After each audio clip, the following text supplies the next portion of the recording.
नमस्कार दोस्तों, मेरा नाम है डॉक्टर अभिषेक सिंह। मैं कैंसर विशेषज्ञ हूँ। पिछले 14 साल के मेरे करियर में मैंने देखा है कि कैंसर से उतने मरीजों की मृत्यु नहीं होती है जितने कि उसके डर से या उसके इलाज के डर से। जानकारी का बहुत अभाव है।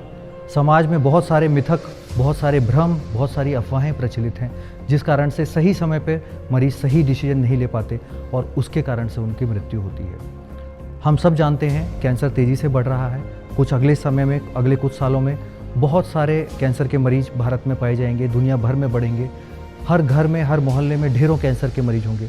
अगर हमें सही जानकारी है कैसे उससे बचाव करना है, अगर हमें सही जानकारी है किस समय क्या करना है, तो कैंसर से निजात पाई जा सकती है, कैंसर से ठीक हुआ जा सकता है। मैंने अपने जीवन का मिशन बनाया है कि मैं ज़्यादा से ज़्यादा सही जानकारी ज़्यादा से ज़्यादा लोगों तक पहुँचाऊँ।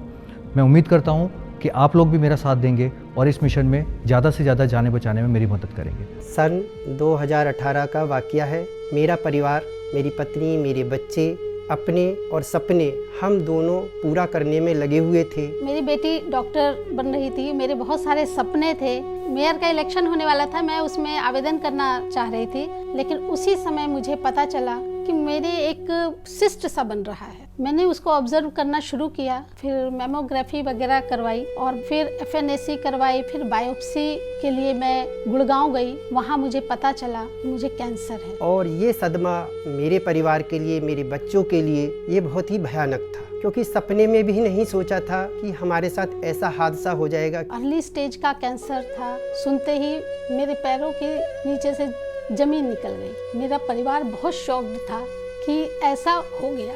मेरे पति ने जब सुना ये तो वो भी बेहोश हो गए और मेरे सामने मेरे बच्चों की चेहरे घूमने लगे कि जिंदगी आगे कैसे चलेगी। मैं बहुत डिप्रेस थी। मेरे को ये बात मालूम पड़ा कि मेरी पत्नी को ये परेशानी है।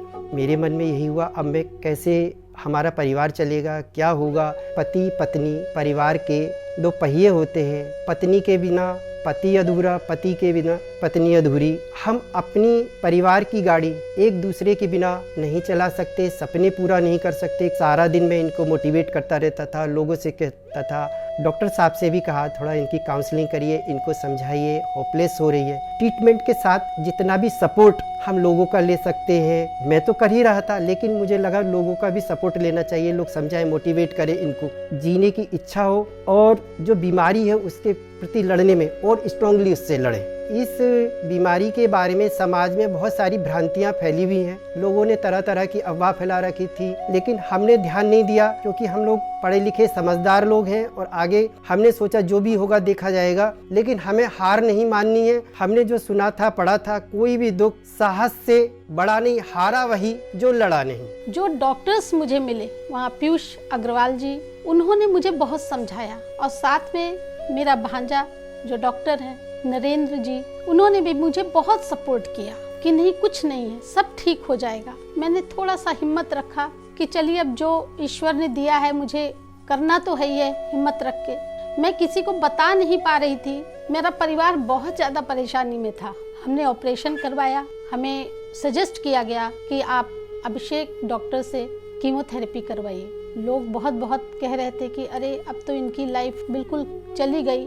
कुछ लोगों ने सपोर्ट भी किया, लेकिन अधिकांश लोगों से हमें निगेटिविटी ही मिली, क्योंकि कैंसर का नाम ही बहुत बुरा है। बस समय बीतता गया, हम लोग भी डटे रहे कि इलाज तो करवाना ही है हर हाल में, चाहे जैसा भी हो, जो भी है अब हम झेलेंगे और हम आगे बढ़ेंगे। फिर जब कीमो करवाने आए, डॉक्टर अभिषेक जी ने बहुत समझाया कि आप कीमो करवाइए। पहले मुझे मेरा डर निकालने के लिए उन्होंने कहा कीमो नहीं होगी, आपको ऑपरेट आपका हो जाएगा, बिल्कुल सही हो जाएगा।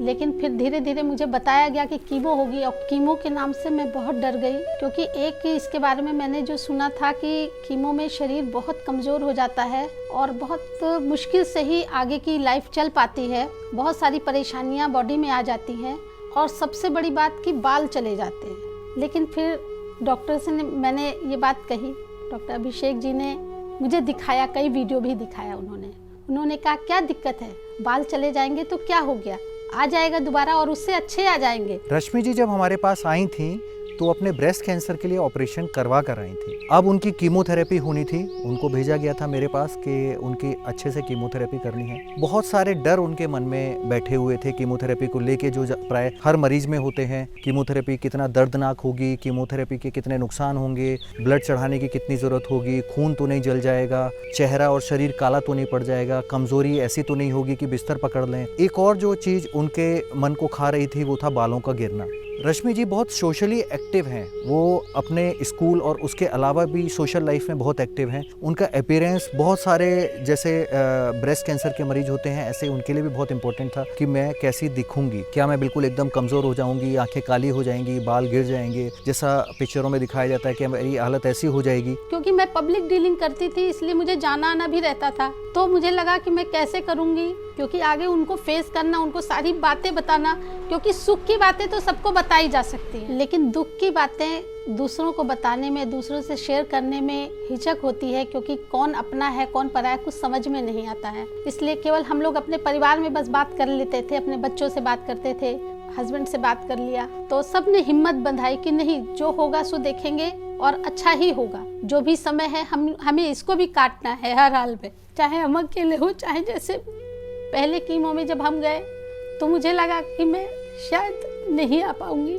सबसे ज़्यादा बस परिवार की चिंता थी, अपने बच्चों की, कि बच्चों का क्या होगा। मैंने अपने जिठानी से कहा भी, मैंने कहा मेरे बच्चों को आप संभालना, क्योंकि इतनी भ्रांतियाँ फैली हुई हैं, इतना डर था सुन के लोगों से कि शायद कैंसर का पेशेंट बहुत ज़्यादा सर्वाइव नहीं करता है, सब लोग सर्वाइव नहीं कर पाते हैं, ऐसा मेरे मन में भी डर था। लेकिन जब एक बार उनका कीमोथेरेपी शुरू हो गया तो उनके डर धीरे धीरे करके ख़त्म होने शुरू हो गए। उनकी नए प्रकार की कीमोथेरेपीज़ जो आई हैं, लिपिड फॉर्मुलेशन की कीमोथेरेपीज़ जो आई हैं, जो बहुत ही कम साइड इफ़ेक्ट करती हैं, वो उनको लगाई गई और बहुत अच्छे से उन्होंने टॉलरेट करा। मुझे बहुत परेशानी नहीं हुई जैसा लोगों ने कहा था। मैं घर में आई और मुश्किल से एक दिन मुझे वॉमिटिंग हुई, लेकिन जैसा डॉक्टर्स ने कहा मुझे कि आप ये करिएगा, आप ये मेडिसिन लीजिएगा, मैंने उसको प्रॉपरली उसको फॉलो किया और कोई भी ऐसी चीज़ नहीं खाई जो डॉक्टर्स ने मना किया था। आगे जो मेरा कीमो चला उसमें मुझे कोई दिक्कत नहीं हुई, क्योंकि मुझे तब ये पता चल चुका था कि मैं जितना खा के जाऊंगी, जितना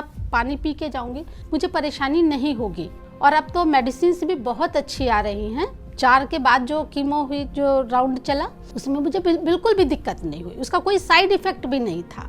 मुझे ये पता था कि अब बाल आने लग जाएंगे, तो मैं कीमो के बाद में ये देखती थी कि मेरे बाल क्या आ रहे हैं, क्योंकि सबसे ज़्यादा मुझे ये था कि मेरे बाल आ जाएं।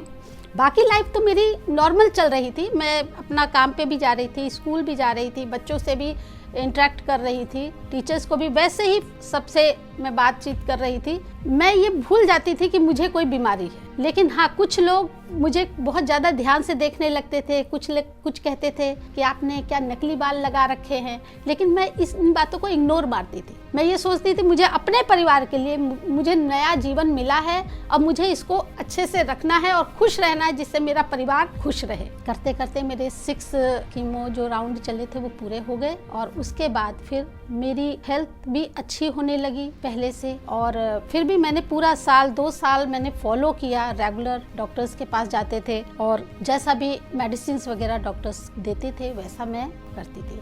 अब मैं प्रेजेंट टाइम में मुझे 3 साल हो गया है और मुझे खुशी है, इतनी हिम्मत मैंने दिखाई, मेरा परिवार मेरा साथ था और मेरे डॉक्टर्स मेरे साथ थे। उन्होंने जैसा जैसा कहा मैंने उनको माना।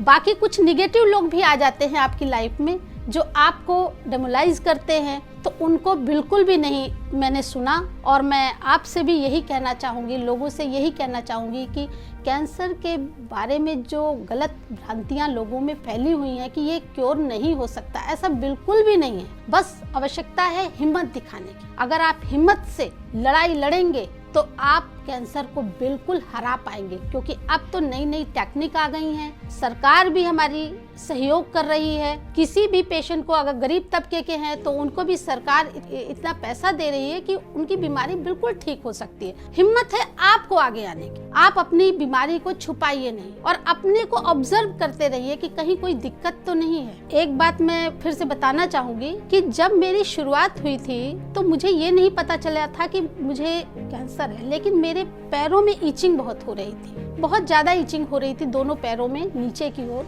तो मैंने इसको नॉर्मल लिया। तो आपके बॉडी में अगर कोई भी सिम्टम्स होते हैं कुछ अलग हटके, तो उनको इग्नोर मत मारिए, आप डॉक्टर्स के पास जाइए। डॉक्टर्स आपको आपका चेकअप करेंगे तो वो बता पाएंगे कि आखिर क्या बात है, क्या रीज़न है जो आपकी बॉडी में कुछ अंतर आ रहा है। और बिल्कुल डरने की आवश्यकता नहीं है। मैं तो बहुत अब खुश हूँ, मेरी बिल्कुल नॉर्मल लाइफ है पहले से, अब मैं और अच्छा मैं कर रही हूँ। उनके बालों को लेकर जो चिंता थी वो भी दूर हो गई है। मैंने उनको समझाया था, ये जीवन बचाने का मुंडन मानिए, आपके बाल और बेहतर आएंगे। और ऊपर वाले की दया से उनके बाल और अच्छे आए हैं, वो और खूबसूरत दिख रही हैं, अपनी सोशल लाइफ में उतने ही कॉन्फिडेंस के साथ एक्टिव हैं। ये देखकर बड़ी खुशी होती है। मैं सोचती थी कि मेरे बाल कर्ली हो जाए, कभी कभी मैं सोची, क्योंकि बहुत ज़्यादा स्ट्रेट थे मेरे बाल, लेकिन आज मेरे बाल भी कर्ली हो गए हैं। देखिए आप बड़े सुंदर लग रहे हैं। और मैं भी, कई लोग टोकते हैं आपके बाल कैसे कर्ली हो गए, तो मैंने कहा नहीं, मुझे तो अब ये बाल ज़्यादा अच्छे लग रहे हैं, पहले से ज़्यादा बेटर लग रहे हैं। फ़ोटो भी मेरी बहुत अच्छी आती है और मैं बहुत अच्छे से अब भाजपा की मैं कार्यकर्ता हूँ। इस समय प्रदेश की मैं पदाधिकारी हूँ और मुझे बहुत खुशी है, मेरा परिवार मेरे साथ में है। अब तो मैं बिल्कुल नॉर्मल लाइफ जी रही हूँ। मुझे पौधों का, गार्डनिंग का बहुत शौक है। मैं पौधों में पानी डालती हूँ, मैं गाने भी गाती हूँ और स्कूल में देख ही रही हूँ। कीमोथेरेपी कंप्लीट हुए इतना समय व्यतीत हो गया है, उनको देखते हुए कि वो सोशल लाइफ में इतनी एक्टिव हैं, अपनी पार्टी में, राजनीतिक पार्टी में एक पदाधिकारी बन चुकी हैं, उसे देखकर हमें बहुत खुशी होती है। और हमारी शुभकामनाएं उनके साथ हैं कि वो ऐसी ही एक्टिव लाइफ, डिजीज़ फ्री आगे भी बढ़ते रहें और लोगों के लिए प्रेरणा बनते रहें। जो भी चेकअप वगैरह कराए थे, पेट स्कैन वगैरह सारी चीज़ें, वो हमारी रिपोर्ट सारी सही आई है। आज 3 साल हो गए हैं कंप्लीट। 26 मार्च 2018 को ऑपरेशन हुआ था, ट्रीटमेंट ख़त्म हो गया है, सब कुछ ठीक है, बहुत अच्छा है। एकदम सामान्य ज़िंदगी जी रहे हैं, खुशहाल ज़िंदगी जी रहे हैं। हमने जो झेला है वो शायद दर्द हम ही समझते हैं, और यदि अंधेरा है तो सवेरा भी होगा। आज परिवार में मेरे बच्चे दोनों पढ़ रहे हैं, बहुत अच्छे से पढ़ रहे हैं। बेटी मेरी डॉक्टर है, बेटा मेरा LLB कर रहा है, IAS की तैयारी में लगा हुआ है। पत्नी मेरी, आप जानते हैं, राजनीतिक भूमिका है उसकी, बहुत अच्छी है शहर में, और मेयर की तैयारी कर रही थी, बट थोड़ा हमारा गैप आ गया और नहीं करवा। नेक्स्ट टाइम हो सकता है हम फिर तैयारी करेंगे उसके साथ में। आप लोगों से भी मेरा यही निवेदन है कि आप लोग भी बिल्कुल निसंकोच, कहीं कोई दिक्कत है तो उसको आप ऑब्जर्व करिए और डॉक्टर्स के पास जाइए, आपका ट्रीटमेंट होगा और आप बिल्कुल वैसे ही हो जाएंगे जैसे आप पहले थे। झिलमिल सितारों का आंगन होगा, रिमझिम बरसता सावन होगा। झिलमिल सितारों का आंगन होगा, रिमझिम बरसता सावन होगा। ऐसा सुंदर सपना अपना जीवन होगा, रिमझिम। तो देखा आपने कैसे इस वीडियो में दिख रहा है कि मरीज कैंसर का हो, बड़ी अवस्था का हो, या फिर दूर दराज के इलाके में रहने वाला हो, वो भी अगर सही समय पे सही डिसीजन ले तो ठीक हो सकता है। ये जानकारी हमें ज़्यादा से ज़्यादा लोगों तक पहुंचानी है। आपके पास भी अब आपकी उंगली की ताकत है। अगर आपको ये वीडियो अच्छा लगा है, इसे लाइक करिए, इस चैनल को सब्सक्राइब करिए और इसको ज़्यादा से ज़्यादा शेयर करिए, ताकि आप ज़्यादा से ज़्यादा जान बचाने में भागीदारी कर सकें। धन्यवाद।